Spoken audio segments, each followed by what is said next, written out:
sentimentalize. I also saw vast oceans of mediocrity, indifference, and ineptitude in our educational institutions, which made the islands of excellence seem even more remarkable. If it were not for the fluke by which I got into IIM Ahmedabad, the only kid in the class from the entire state of undivided Madhya Pradesh, and before that my brother had been the only kid to get into IIT from his cohort from the entire state. So if it were not for the fluke accident in my case, I suspect that my opportunities in life would have been considerably truncated. I saw many bright kids of my generation being underserved by the educational system. And now, as Mr. Murthy said, as the nation stands on the cusp of sustained and substantial economic growth, with a collective sense that he talked about of optimism and self-confidence, not seen in our society for the last 300 to 350 years, I see education as a critical determinant of India's future. How well we seize the opportunity created by India's momentum of the last 2 decades, reap the demographic dividend created by that we have inherited, and keep the new tryst with destiny that the generation of Narayan Murthy has offered us will greatly depend on how well we educate our young people. This is the simple lesson of history, from the European Renaissance to the ascendance of America in the last century, and now to China's spectacular growth. We now have almost all the ingredients that make nations and societies vibrant. Perhaps the most important among them is the freedom we enjoy to disagree, to doubt and dissent, a tolerance of differences, and a healthy profusion of cultural diversity. When these attributes of our society are underpinned by widespread education and economic opportunity, they create a fertile ground for creativity and innovation. From my distant vantage point, I see many reasons for optimism looking ahead, but also some challenges. Let me mention one of the truly remarkable traditions that elite Indian universities and branches of civil service have developed in their post-independence history. It is the tradition of an almost absurdly pure meritocracy whose existence in a society still rife with corruption and graft is all the more surprising. As you know, a necessary condition for admission to these institutions is a high score on entrance examination, a system that appears quaint and narrowly unidimensional when viewed from an American perspective. Indeed, one may question whether the ability to solve contrived mathematical puzzles rapidly, for instance, on the common admission test for the IIMs, predicts the candidate's ability to manage large corporations, create new enterprises, or be an effective leader.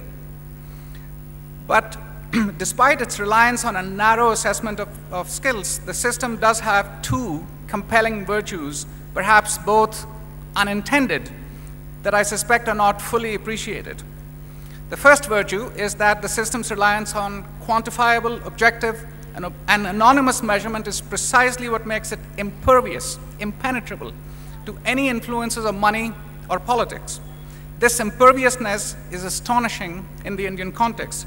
Imagine that these processes included subjective assessments of personal qualities such as leadership, interpersonal skill, creativity, etc., that American universities use for nearly all their academic programs.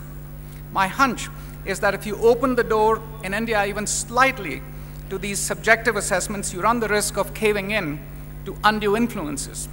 Yes, selection processes at elite universities and civil services do use interviews and other subjective assessments, but the first screen, the necessary but insufficient condition for entry, is essentially completely quantitative. I think this is a robust design.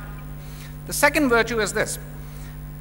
While the entrance test patently doesn't measure leadership, entrepreneurial, or creative abilities, our elite universities have produced more than their share of leaders in a wide range of human endeavors.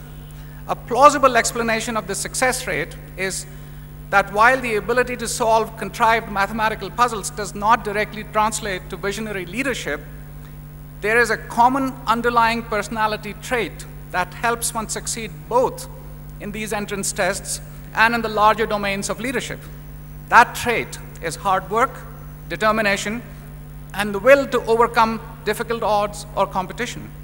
So the narrow mathematical tests indirectly and inadvertently also end up measuring willpower and determination, which probably matter much more than mathematical ability.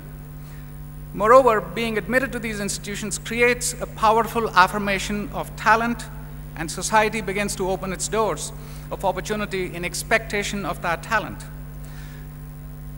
Regardless of whether I'm right about the virtues I have claimed, I suspect there is more agreement about the immeasurably powerful democratizing influence of these institutions in a society still riddled with inequities based on caste, religion, and economic class differences. Our elite university educational institutions in India have created enormous social mobility and opportunity for underprivileged kids. And though parental wealth can help a student prepare for these tests, ultimately raw talent does prevail. I admit that there are downsides to the system as well, especially in the emotional toll that it takes on kids who try hard but don't succeed.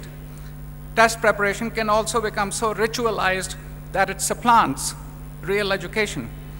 These problems undoubtedly exist, but they are best addressed by creating more high-quality institutions and not by altering the admissions processes. So the implication is this, at least for me.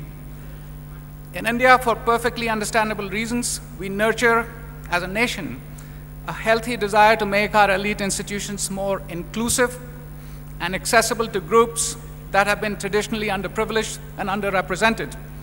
I worry, however, that our well-intentioned efforts to engineer the admissions processes in pursuit of inclusiveness can erode the very foundations of the meritocracy that we have so assiduously created, thus weakening the empowerment that underprivileged students have actually earned by demonstrating that they can compete without assistance and win. In my exposure to universities around the world, I have found this kind of meritocracy to be very rare indeed, and I include the United States in that category, and I think it is very much worth preserving. Our best educational institutions attract tremendously bright students and give them a rigorous education. Their faculty are equally brilliant and well-trained. But what we lack, both in our formal incentive structures and the informal culture of these institutions, is an emphasis on research and new knowledge creation. Though there are gifted scholars throughout the land, our PhD programs in most disciplines tend to languish. In this regard, the American universities stand in sharp contrast.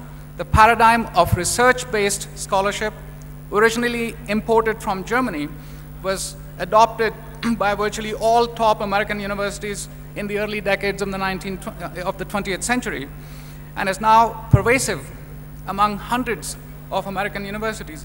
And it is an extraordinary culture that has served as a magnet for bright students around the world. This culture is the result not just of incentives and reward structures, but of the excitement and intrinsic joy that comes from discovering new knowledge. As a professor, you may have hundreds of papers to your credit and fancy titles and honors, but in your own mind, you're only as good as the last new idea you created. Even professional schools, with one foot firmly planted in the world of practice, emphasize scholarly research. Indeed, at business schools like Wharton, there is a refusal to accept the superficial dichotomies that sometimes characterize academia: research versus teaching or theory versus practice. Business problems require practical solutions, yet they are often beset with ever-changing complexities that defy common sense and require the most rigorous application of thought and analysis. The faculty's research, therefore, reflects the inseparable confluence of intellectual exuberance and pragmatic wisdom that faculty bring to bear on these emerging business problems. The curriculum reflects the breadth and depth of the faculty's knowledge and makes no apologies for its intellectual rigor.